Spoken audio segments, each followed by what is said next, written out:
Excellence English classes के सभी दर्शकों को मेरा नमस्कार। मैं हूं हरीश गंगवार और आज आपके लिए लेकर आया हूं मुल्क राज आनंद की एक बहुत ही चर्चित और फेमस कहानी, जिसका नाम है द बार्बर्स ट्रेड यूनियन, यानी नाइयों का संगठन। जैसे कि अलग अलग प्रकार के जितने भी ग्रुप्स होते हैं वो अपना एक संगठन बना लेते हैं।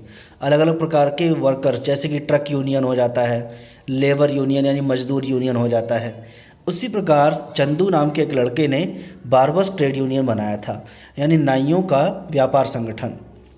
तो ये कैसे बना और उसने क्यों बनाया, ये सारी कहानी उसी के ऊपर है। इसका क्या मोटिव था और उसने क्या लक्ष्य प्राप्त किया, वो कौन से लक्ष्य को प्राप्त करने में कामयाब रहा, ये सारी चीज़ें आपको इसमें देखने को मिलेंगी। तो चलिए आगे शुरू करते हैं, बढ़ते हैं आगे। लेकिन आगे बढ़ने से पहले मैं सभी उन लोगों से रिक्वेस्ट करना चाहूँगा जो पहली बार चैनल को विज़िट कर रहे हैं, या फिर जिन्होंने विज़िट तो किया है लेकिन अभी तक चैनल को सब्सक्राइब नहीं किया है, तो प्लीज़ चैनल को सब्सक्राइब कर लें और बेल आइकन को प्रेस करें, जिससे आगे आने वाली वीडियोस की नोटिफिकेशंस आपको मिलती रहेगी। तो चलिए शुरू करते हैं।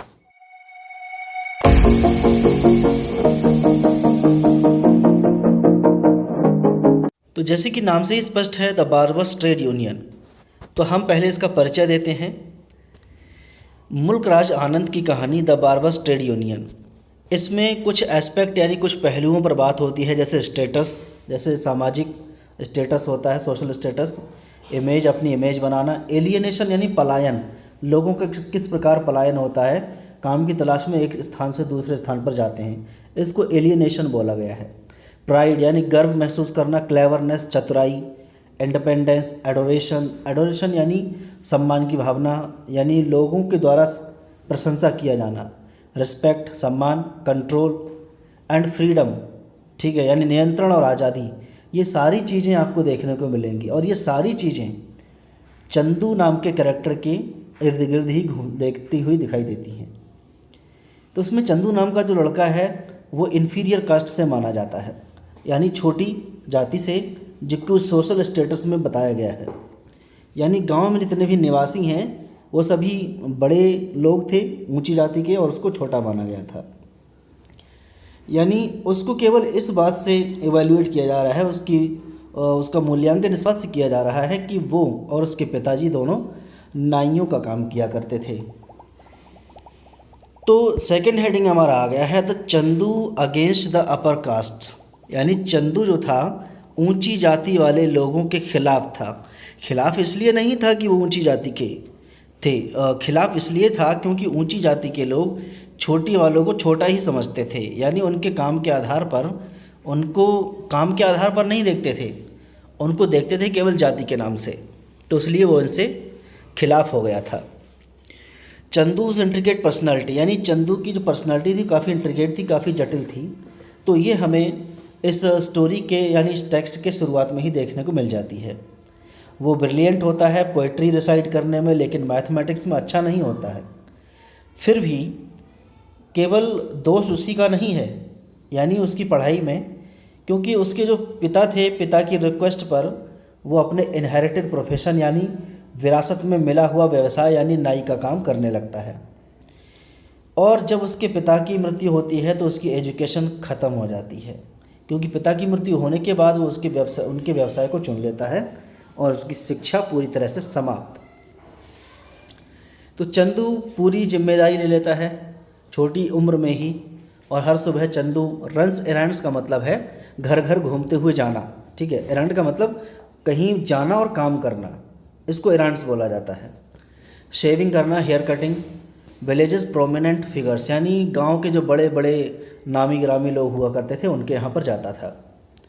सब कुछ ठीक ठाक चल रहा था, और जो उसका प्लान रूटीन था वो भी ठीक ठाक था। और रूटीन तब तक चलता रहा कि चंदू ने एक बार एक तालुका में बिजनेस करने का सोचा।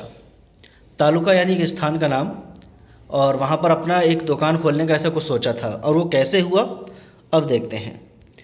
तो उसने बहुत सारी चीज़ें वहाँ पर देखी। एक डॉक्टर का नाम था कलान खान, और कलान खान की जो वेशभूषा थी, उनकी पगड़ी, उनका एक रबर कोट, एक लेदर बैग, तो वो सारी चीज़ों को देखकर वो इतना प्रभावित हुआ कि वो खुद चाहता है कि वो भी वैसे ही कपड़े पहने। तो एक अनकंट्रोलेबल फैसिनेशन, यानी फैसिनेशन का मतलब होता है आकर्षण, लगाव, मोह हो जाना, यानी उस तरह की वेशभूषा से उसको काफ़ी लगाव हो जाता है। वो चाहता है कि मैं भी ऐसे ही कपड़े पहनूं। उसे दवाइयों में भी रुचि थी क्योंकि उसके पिता ने थोड़ी बहुत नॉलेज उसे दे डाली थी। लेकिन चंदू जब बहुत अलग तरह के कपड़े, ठाट बाट वाले कपड़े पहनना चाहता था और पहन के आया, तभी से क्या हुआ, उसको लोग विरोध करने लगे। चंदू का नया आउटफिट यानी नई ड्रेस, इससे काफ़ी बसल हुआ, काफ़ी कन्फ्यूज़न हुआ कम्युनिटी में, समुदाय में।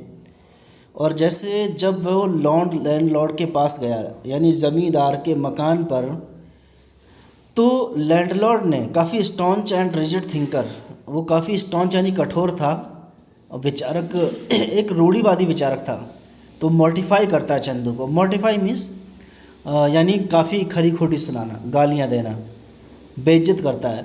विद द एविलेस्ट वर्ड्स, यानी भद्दी से भद्दी गालियाँ, बुरी से बुरी गालियाँ जो दे सकता था, उस नए कपड़े में देखकर, चंदू को नए कपड़े पहने हुए देखकर वो जमींदार भड़क गया और गालियाँ देने लगा।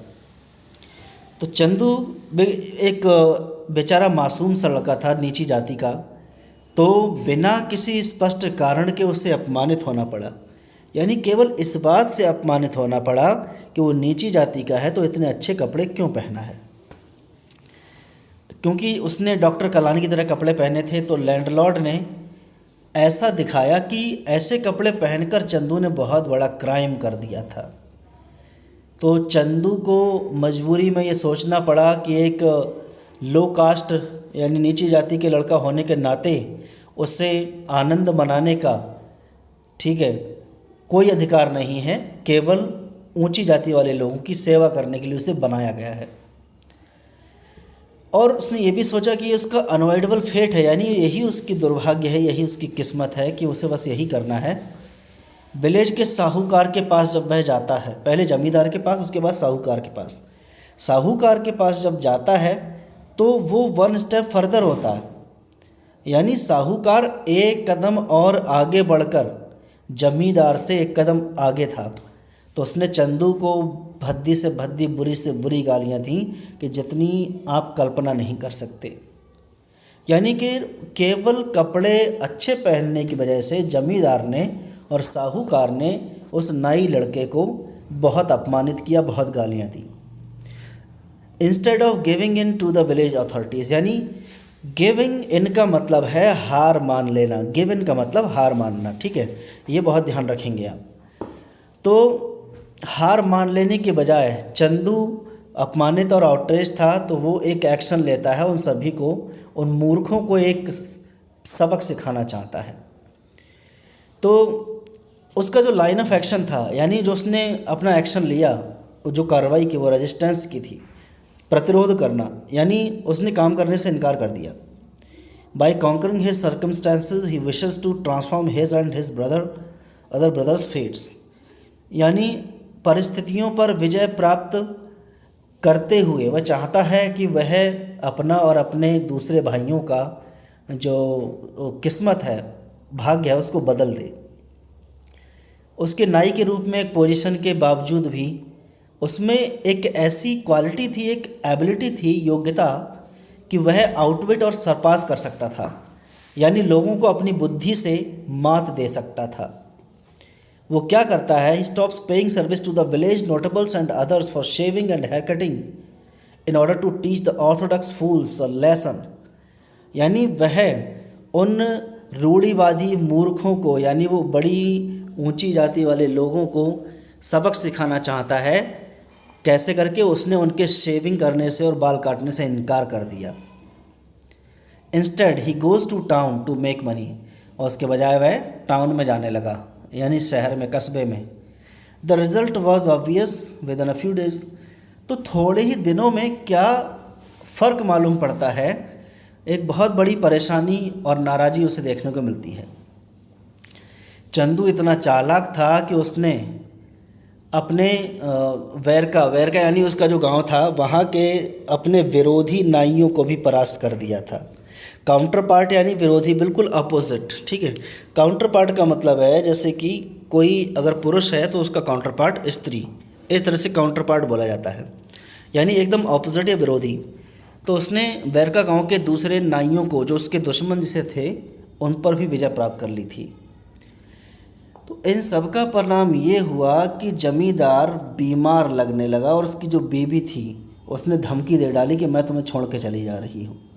बीमार यानी जब बहुत लंबी लंबी दाढ़ी हो गई और बड़े बड़े बाल हो गए, गंदे हो गए और गंदे दिखाई देने लगे, तो बीवी ने धमकी दे दी, अब मैं तो जा रही हूँ, तुम ऐसे ही रहोगे जानवर की तरह।